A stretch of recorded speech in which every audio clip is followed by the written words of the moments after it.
Okay, it is about 7:04 p.m.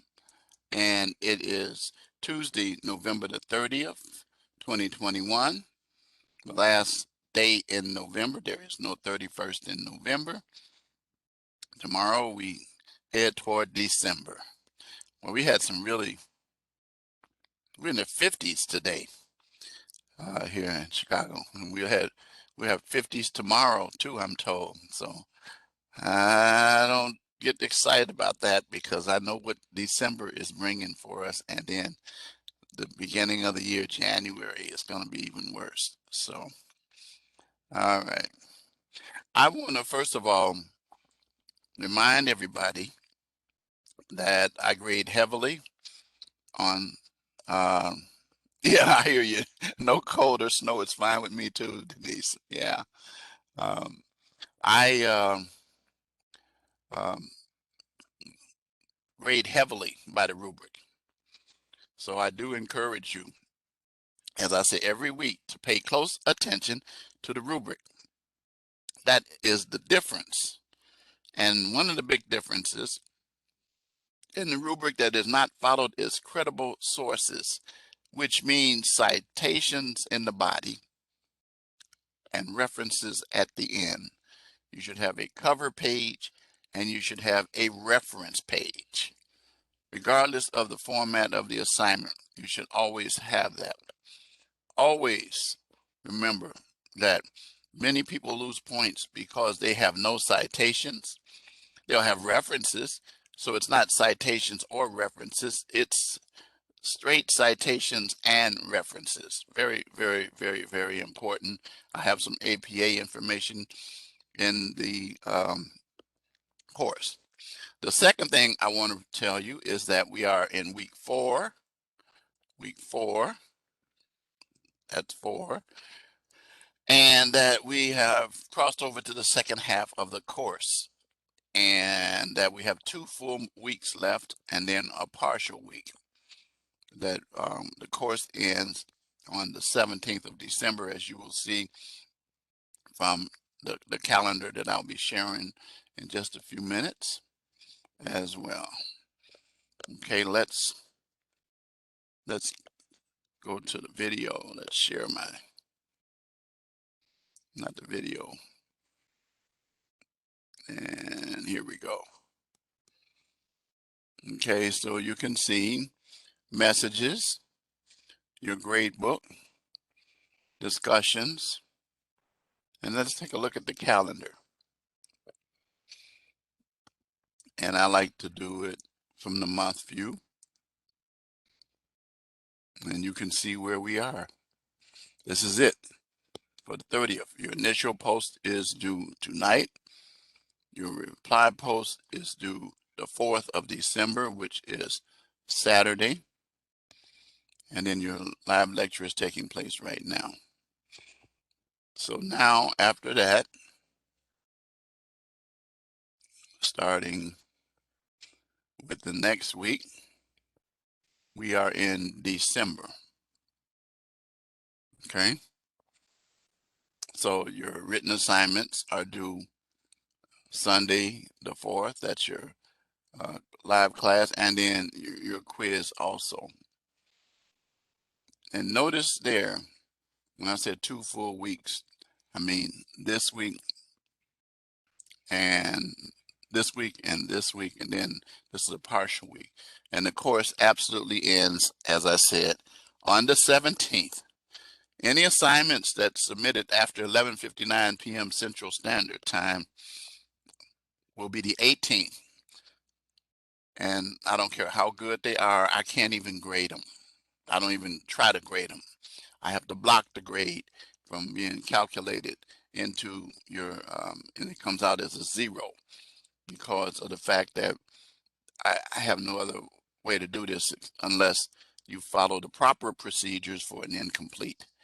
And if, you know, it's something that you don't really want to do unless you have to.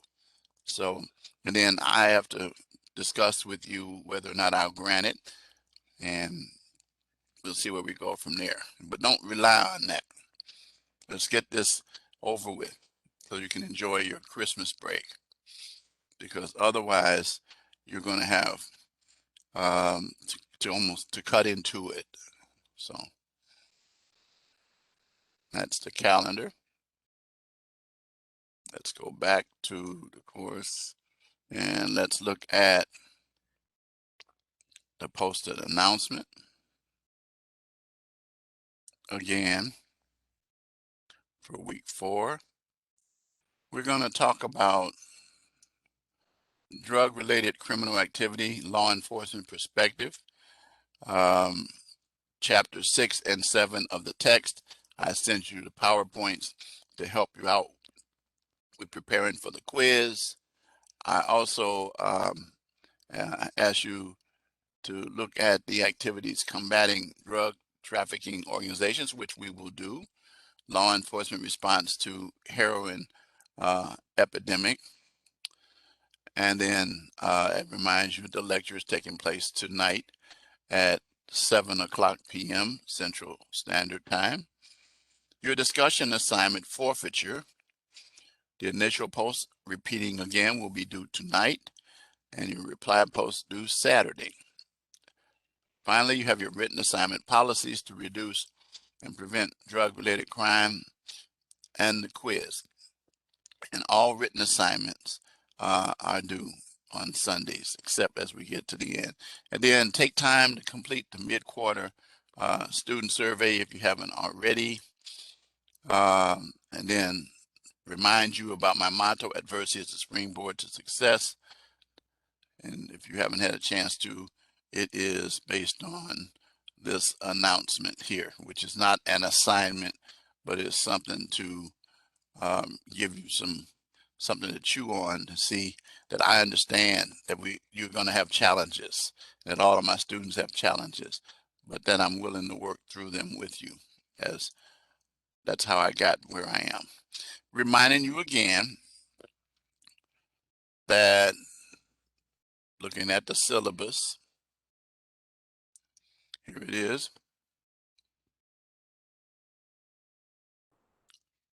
You can call me, text me, or email me any hour of the day except the 25th hour. Students have been following that pretty well. Best way is to call me or text me. You can email me. However, sometimes it takes a little longer to get it. That's why we call it snail mail, because it doesn't hit right away. This is the phone number. Students inevitably ask for my phone number. There it is right there. And you have it. Okay. That's why I showed you the syllabus again. Okay. Let's get into the module. Let's look at the assignments. So your written assignment for this week, once again, reminding you about Dave's scenario. Very important you use that. And it tells you at the top, and each week you use this scenario regarding Dave's life circumstances and different aspects related to law, mental health, and corrections each week. So for this week, you're going to describe the origin and development of international drug cartels and what their involvement is in the manufacture, sale, and distribution of illegal drugs. We're going to talk about that a little tonight. Identify the connection to Dave's scenario. Identify current interdiction policies and legislative efforts to reduce and prevent the manufacture, sale, and distribution of illegal drugs. We'll talk about that too as well. Compare how these interdiction policies and legislative efforts are similar and are different for gangs or organized crime, syndicates, and international cartels.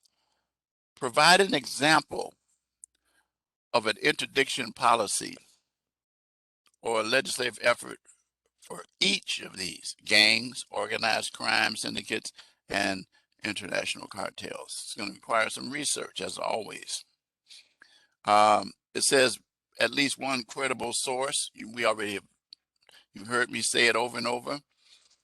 The more credible sources, the better that your paper is, because the credible source will make your paper more of a professional language as it requires to be written, so that when a person sees a statement, they'll know where that statement came from, or they'll know where you got the information, one or the other.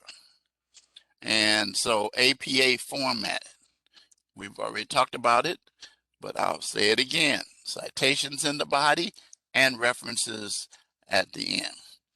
And then very, very, very, very, very, very important, it must be a minimum of 2 pages. Does not count the cover page, does not count the reference page. Those should be separate pages, so they should be formatted properly. It must be a Word document. Very important, very important.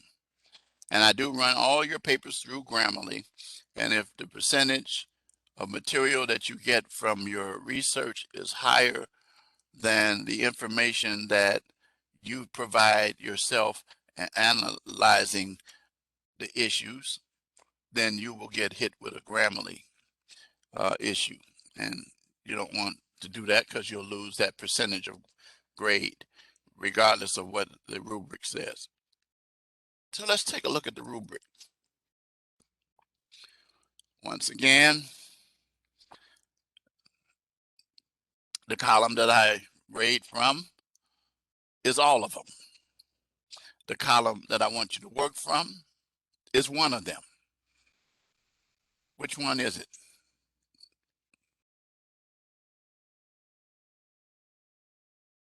Which one is it? That's right. You left the S out, but that's okay. No problem. I know what you're talking about. But mastery. And okay, you got it. It's okay. It's like when I type your name, sometimes I leave out the second S. That's probably a lot of people do. But I'm sure you are. But um,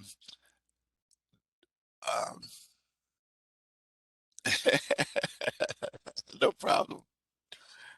I do say this, though, to my students. I said from the beginning, I want you to be A and B students. I want you to be honor roll and Dean's List students. Don't ever set yourself to a standard that I know of where you say, well, I'm not capable of doing that. Don't tell me that, because you'll get a long, long, long lecture. I'll go to my parent mode, because of the fact that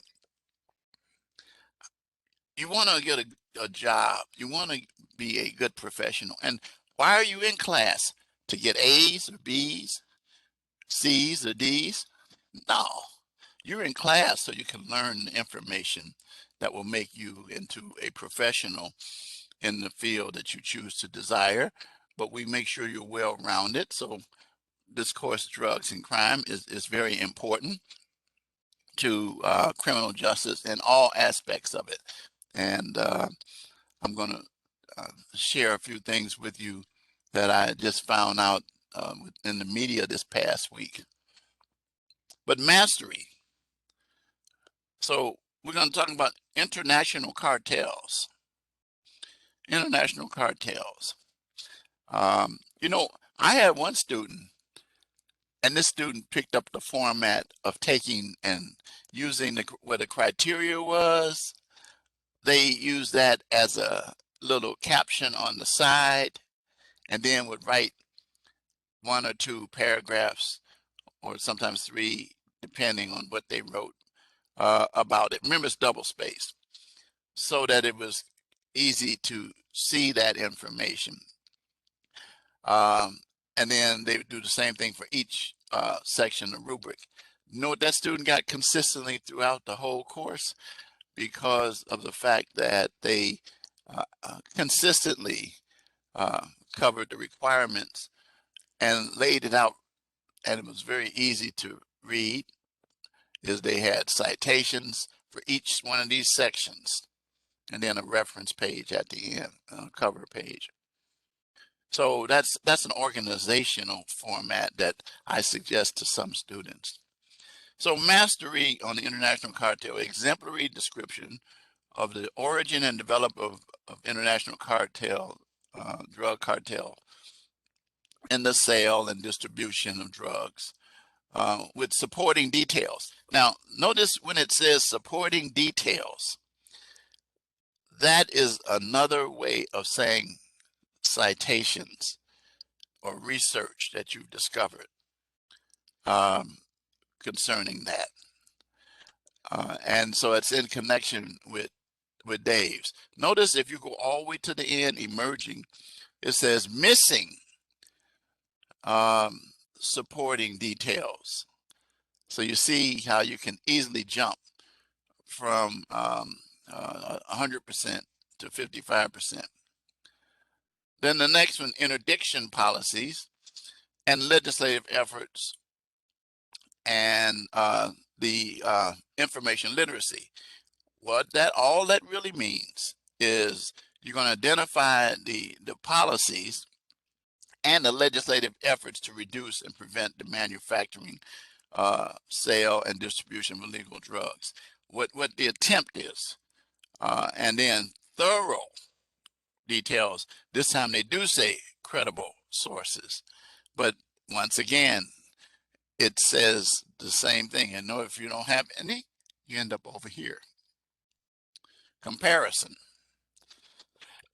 Excuse me. Comparison of the interdiction policies relating to gangs, organized crime, and international cartels.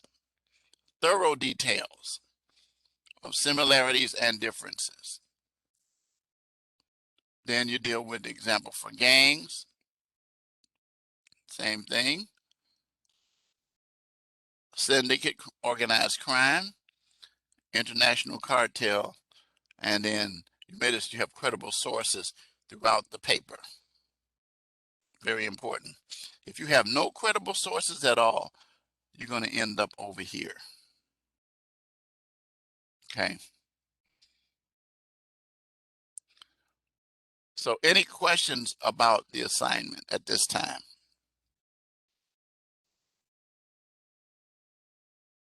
Okay. I'm going to talk about these topics tonight, so fill in for you. All right, so we're all set with that.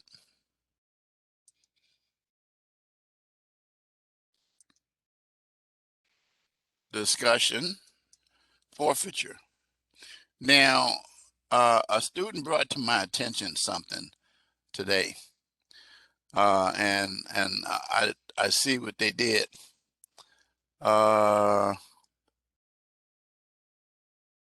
Let's see if I see it here. Oh, okay, I see it. Oh, wait a minute, it might be further down. So anyway, you're going to look at this paragraph.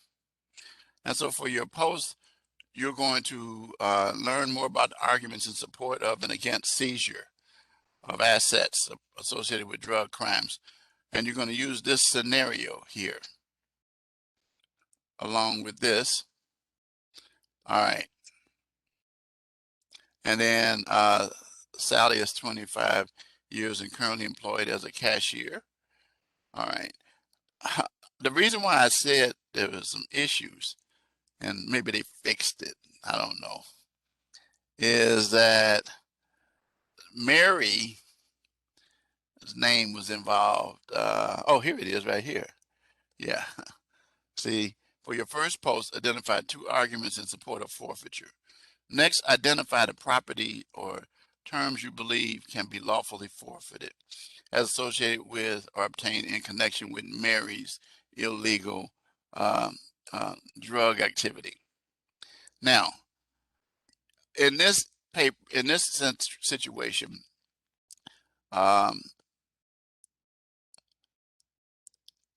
they were supposed to change that in there.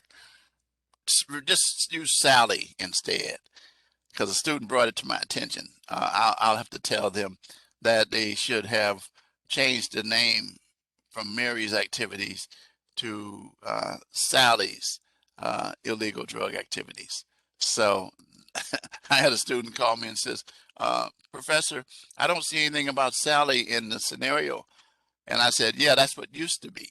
That's what the old one was. So that meant that the course developers, not me, uh, you should see, by the way, I don't write the assignments. In most cases, I don't write them. I will offer suggestions to them, but the course developers are the ones who have the final say so. So they, when they changed this course, updated it, they forgot to fix that paragraph. So don't be confused by that. If you say Mary and you scratch your head, don't worry. You're not gonna lose points if you call Sally Mary. But just remember, it's Sally. It's Sally. I wish I could. Let's see if they will. Let me see. Sometimes I can change it. Let's see if it'll let me edit it. Sometimes it lets me edit it. Yeah,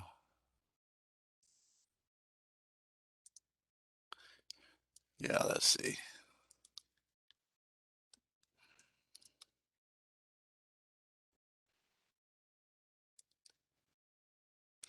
Okay.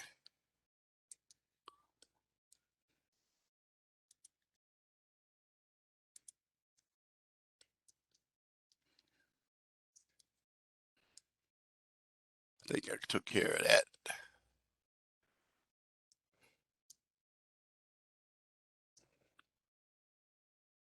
Okay, I don't know. Okay, I corrected that too. All right. Let's save it. Okay. Okay, so now we got that fixed. Okay. Um, so some people will see this, aha, it was fixed. Yeah, because I could edit it. Sometimes they don't let us do it, but they let me edit this. So I just changed the name. That's all.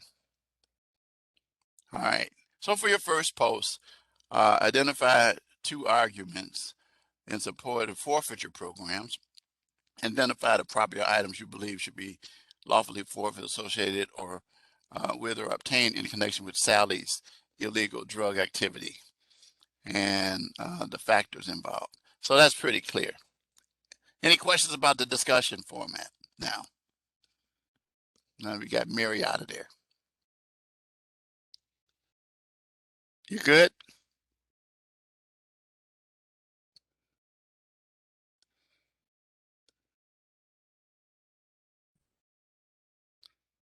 Okay. All right, so now we got that fixed. Then the quiz, I will not click on this because if I click on it, it's going to show the quiz, but you already know how that works. Then your live classroom recording. This is where you put your key phrase in that little drop box there, and then it will tell me if you got it. Usually when you come to the lecture, and that's due by Sunday, you come to the lecture, you can get it right away. So there are 2 areas. I do want to tell you that before we get into discussing some of this, that the Chicago Police Department, and you can Google the Chicago Police Department drug diversion program. They are initiating a new program that works kind of like the one that I'll be sharing in the future for a Senate bill, and I'll send you the information on that by next week. And in those instances, the law enforcement and the police departments have started to move more towards less toward incarceration for lower drug possession type cases, because as you should know, the mandatory sentences cause people to go to jail, and then three strikes you're out is absolutely not working because of the drug problem that we have. Because and you're aware of the fact that we do have a serious drug problem. And then it was brought to my attention that the county of Cook, which is a big county in our in this country, Cook County, which is where Chicago is located, and some of the suburbs, not where I live. I live in Kendall, but Cook County had a distinction of going, I think, is either 10,000 for the year, or anyway, the high they beat their previous record. In other words, opioid deaths are going the wrong way, in the wrong direction, and you can Google that as well and check that out as well.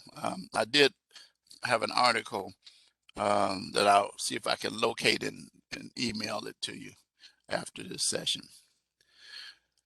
So let's talk about DTOs, this drug trafficking organizations. You should be aware that probably the best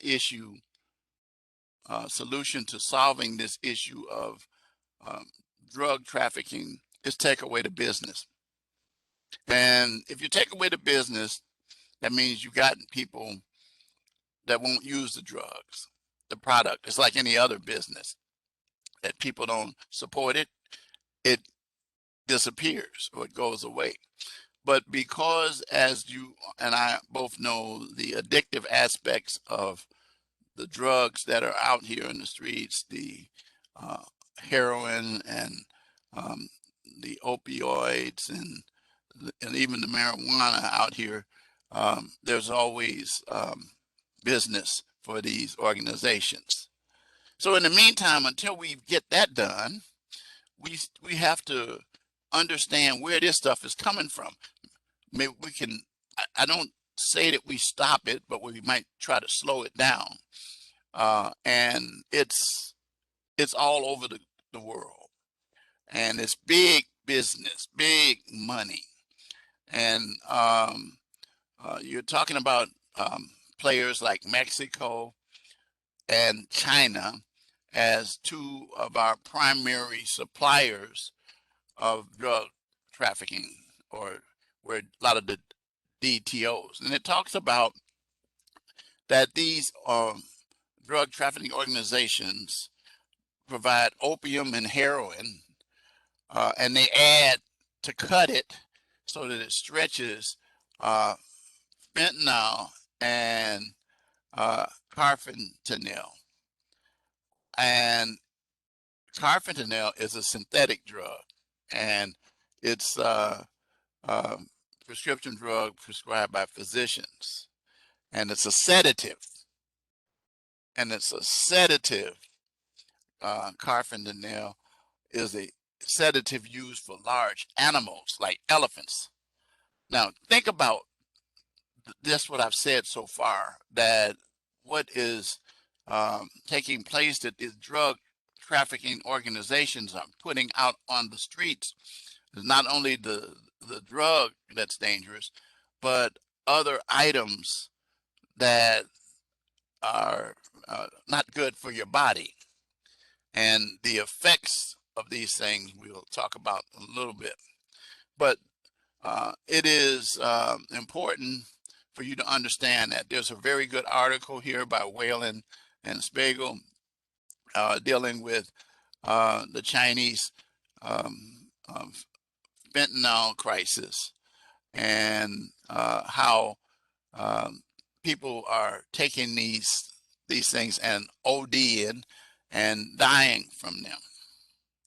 And so the organizations or the Mexican DTOs are the major wholesalers of illegal drugs, and there's they use the distributors by using U.S. gangs, and it hits the streets, and and the money that's given is smuggled back to Mexico, and they pay corrupt U.S.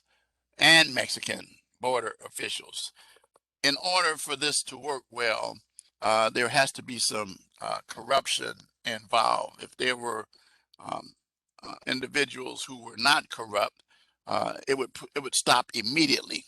But one of the things that we unfortunately have is people love money, and unfortunately, there are people out here who hold positions in law enforcement and other positions, and are paid to turn their back on the activities of the drug trafficking organizations, and kind of like they're operatives for them. And these cartels, and a cartel, what is a cartel? Basically, a cartel is a organized form of distributing um, drugs, and uh, they fight just like the gangs do for territory, but so do the cartels. You have the Sinaloa cartel, the Jalisco New Generation cartel, the Juarez cartel, the Gulf cartel, the Los Zetos cartel, the La Familia, and the Beltran Leyva. You should also be aware that everybody should know about El Chapo. Do you know about anybody know what I'm talking about, or who I'm talking about when I say El Chapo? His name is Juan Guzman, and he's been indicted and charged. And I was trying to find what I just saw today, that his wife was sentenced to uh, 3 years in a federal prison. Let's see if I can find it for you. I just saw it.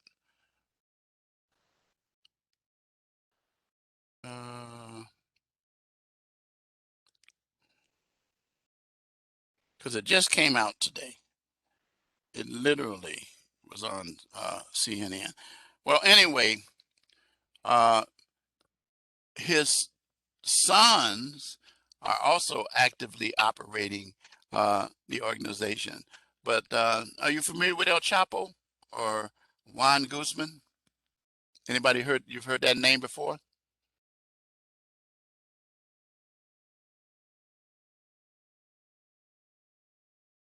Yeah, yeah. So then he's one of the big players, and he's escaped from prisons. And you also know that he has on his payroll um, government officials, both in the U.S. and in Mexico.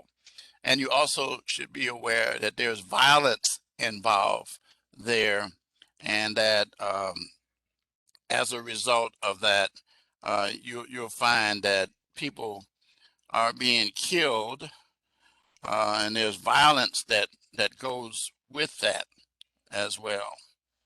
Um, I'm trying to. I'm trying to. Let's see. Let's see. El Chapo. El Chapo's wife. Yeah, here we go. Emma Coronel, Juan Guzman's wife. Uh, yeah, she was sentenced to. She was sentenced to 3 years in a U.S. federal prison. This just happened today, and you can Google that, and you'll see there's a bunch of articles here. And yeah, she's 32 years old, The point of the matter is that when one person is incarcerated, another steps up in their place. And that's the way that it operates. That they're well organized. I mean, well oiled. I mean, and it's a lot of cash, drugs, and guns that are involved here constantly.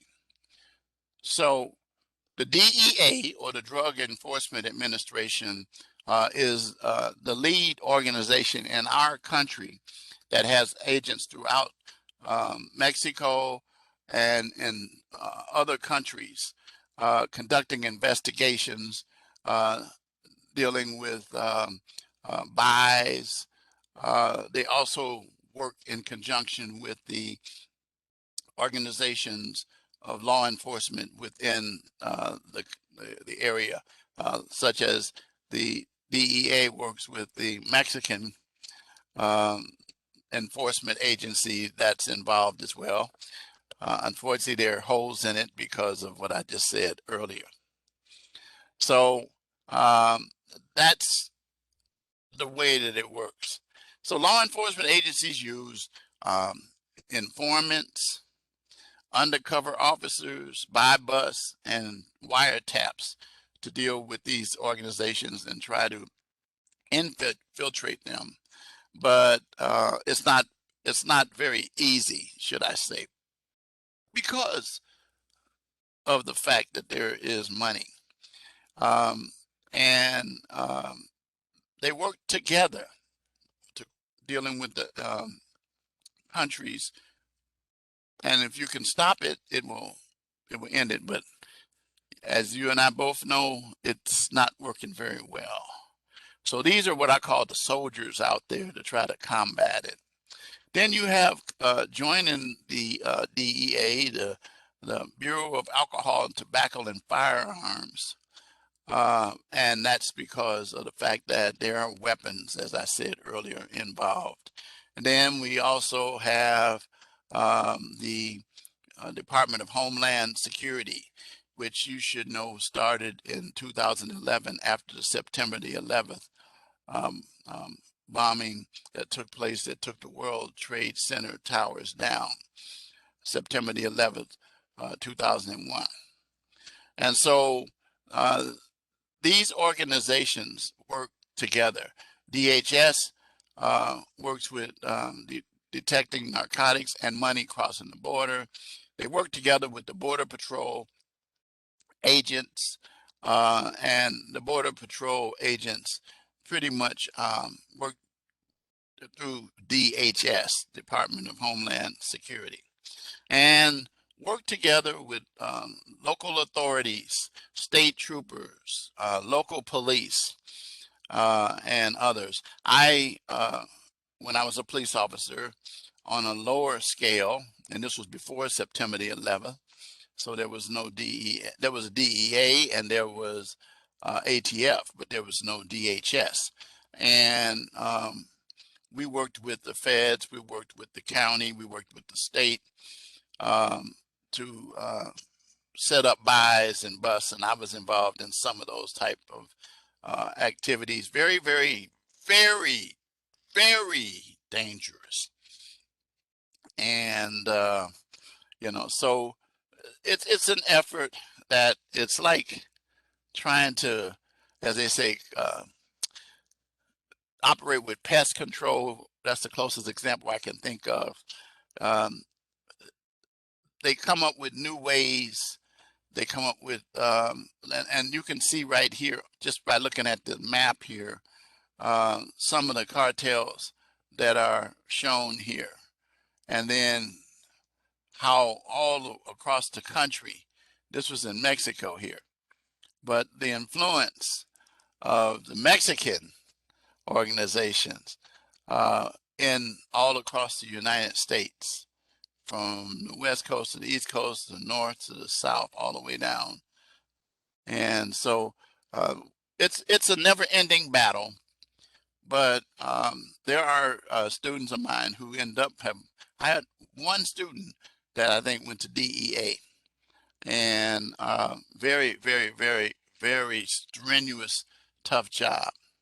But that's how we have set up our forces to try to fight this thing.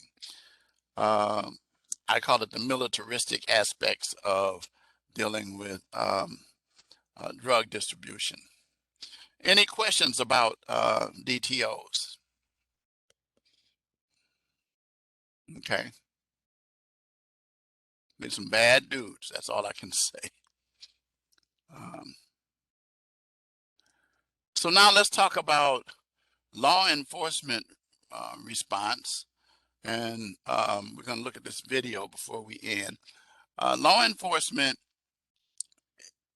find themselves operating in our local communities, dealing with the high amount of heroin-related overdoses that I was talking about earlier, dealing with some of the things I mentioned earlier, fentanyl and the heroin, opioid pain addiction, medication that takes people to higher levels. Look at what it says here. Heroin addicts inject laced heroin without concern for purity. So laced heroin has in it some of the drugs I mentioned earlier, and it deals with the breathing and respiration, and it can cause death to individual. In order to try to save the lives of people, there's a Narcan is the brand name of Noxolone, and it's a prescription drug that now many first responders, police officers carry to try to arrest the person who's dying on an overdose. And so what it does is it blocks the opioids and reverses the symptoms. And it tells that it works on overdose of heroin and oxycodone, hydrocodone, and morphine. But it's a very expensive item, and it is injected through a needle. But now they have a form now that you can do it nasally. And the first responders are all trained to provide these. The nasal came about in 2015, so that there's and it's supposed to work pretty fast. And it's, as it says, it's easier than dealing with the needle. But the fact of the matter is that it's still a time issue, and that if they're not able to get you in time, then a person will die. And there's a few articles here that go into the specifics that are linked here.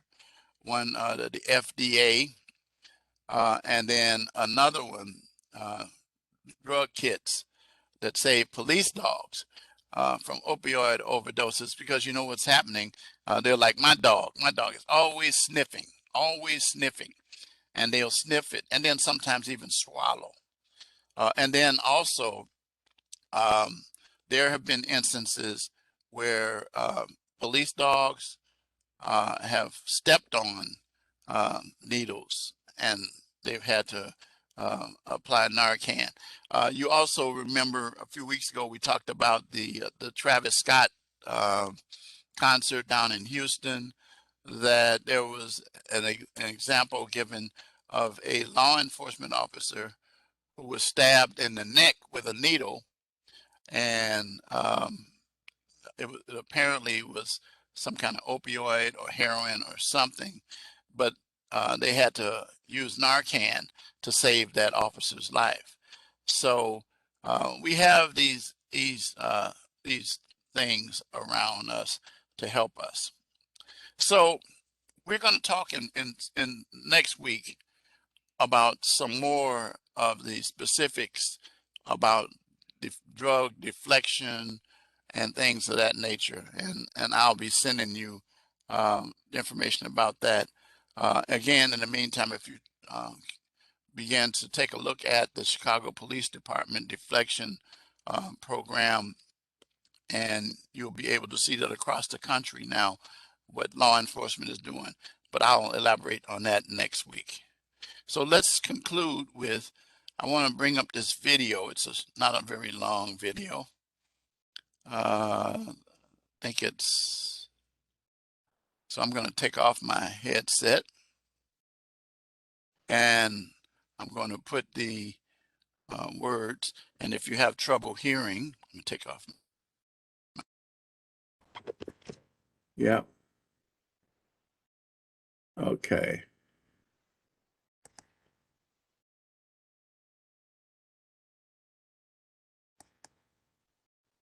Okay, it's about 4 minutes long.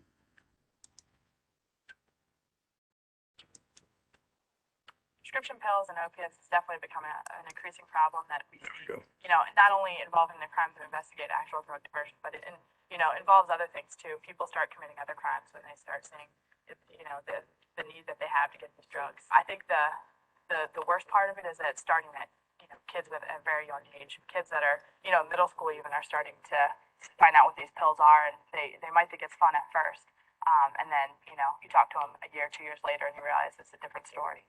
I mean, so, just the degree that people go to get these pills is insane. I mean, I've seen people that drive 7 hours one way every month each way. So that's a 14-hour round trip just to get these pills because, so you need a job. You can't work your job anymore because all you care about is, driving up to get these pills. And I mean, your life is over because all you can focus on is how do I get these drugs? We've done search warrants in huge homes, multi-million-dollar houses, fancy cars, and we've done search warrants in houses where there's no food, refrigerators. I remember one individual subject, I arrested his mother and his father, and also arrested him.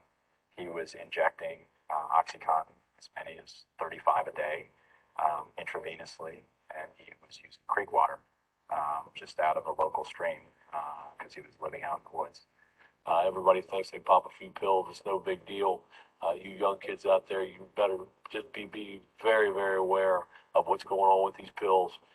You can get addicted with one pill, and for the rest of your life, it will absolutely ruin you. It doesn't discriminate against you young or old, or you're black, or you're white, or you're male, or you're a female. I've arrested from 12 years old to 86 years old. I've arrested grandma and grandpa. I've arrested the young boy that takes the pills from his parents' cabinet and takes them to school and gives them to some other kids in school. When somebody gets sick, gets rushed to a hospital, and thank God doesn't die. I've worked probably at least 24 overdose deaths that are 100% related to prescription meds where it's too late, they're already dead. A lot of students went down the road, a lot of young people go down the road of trying to drug for recreational purposes, and they don't understand the devastation that it has to their own life and the lives of their parents. I should add the victims of the crime include infants. We've had subjects were pregnant women who gave birth to oxycodone, opiate-addicted babies and infants. They even had to have the baby in jail. It's a growing problem as well. Seen a lot of overdoses, a lot of deaths. Scary thing is it's getting younger and younger. It used to be the heroin overdoses seemed like they were all adults. Lately they've been getting younger and younger, low 20s, even into their high teens. I've talked to hundreds of heroin addicts or opiate addicts, and they all tell me the same thing. If they could do anything, one thing different, they never would have started in the first place. That's the one regret that they all have, that they started when they were young, and once you're an addict for life, and that's the best way to avoid that is just to never do it. We're seeing a dramatic shift in how it's affecting the lives of young people. They're experimenting with friends at parties, and they think it's safe to take pills from the medicine cabinet or a friend. And during the 1 week period, we had 9 fatal overdoses in a 3-jurisdiction area. And over the Christmas holiday, I read 2 obituaries of people that I had arrested for prescription fraud and related offenses. Their parents buried them. They were young, 20-some years old.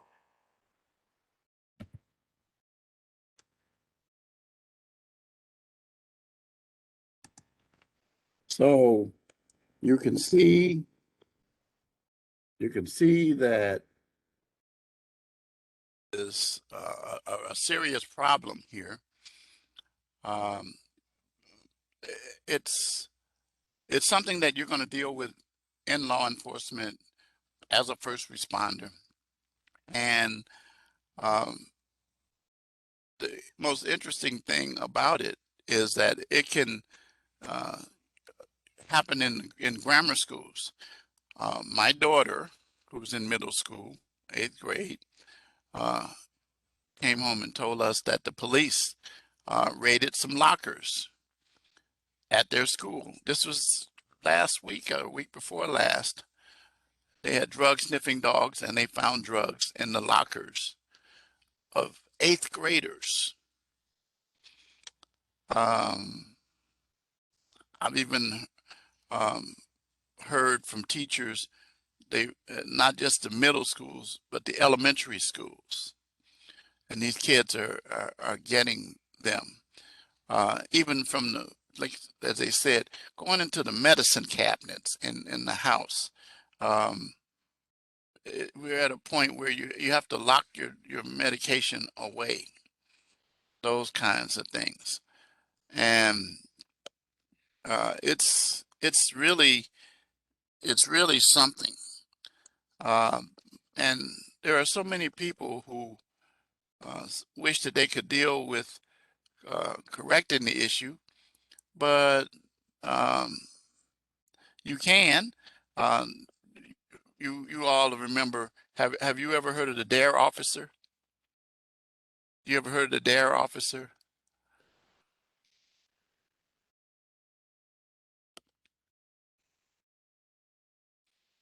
Or the DARE program? Yeah, yeah. Most kids did. My daughter took DARE classes, I believe, in either 4th or 5th grade herself.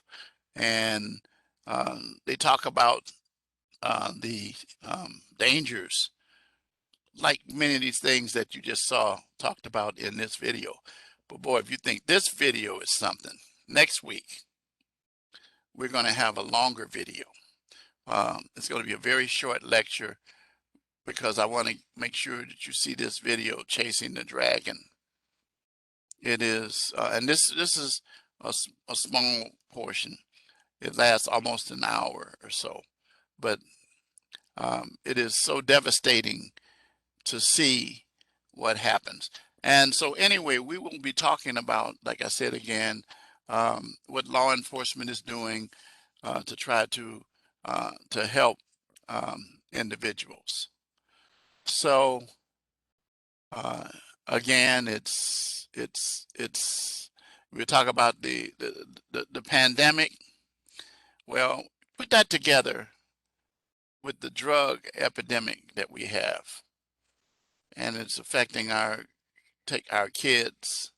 I think almost all of us know somebody who have overdosed or as a result of dealing with drugs, using drugs. It's a very, very, very serious challenge.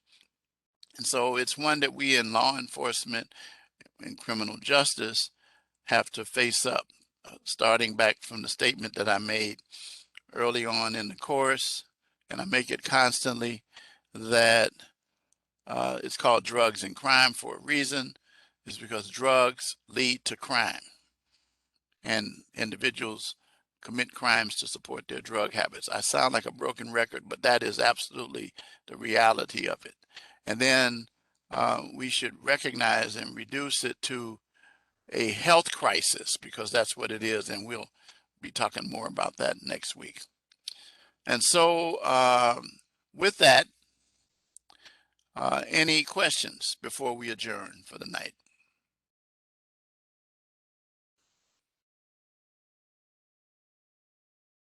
Okay. How about the code?